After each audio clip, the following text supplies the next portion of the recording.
শাহিন, তোমার মন্ডার দোকানে এসে কেমন লাগলো? এবার নিয়ে কয়বার আসলা? এইবার নিয়ে দুবার এসেছি, খুব ভালো লেগেছে এবং এসেছি যতবারই মন্ডা খেয়েছি কোনো পার্থক্য খুঁজে পাইনি, একই লাগে সবসময়।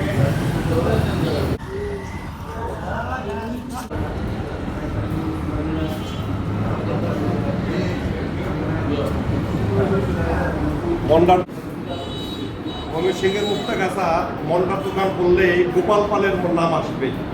এই বিখ্যাত ব্যক্তিটি আমাদেরকে যে সেবা দিয়ে আসতেছেন, এটা এক কথায় অতুলনীয়।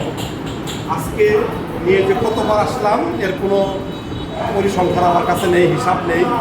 তবে যতবারই খেয়েছি একই রকমের স্বাদ। নিজের জন্য এবং প্রিয় বন্ধুর জন্য নিয়ে নিলাম। আবার আর কোনো একদিন যদি আল্লাহ রিজিকে রাখে। ধন্যবাদ।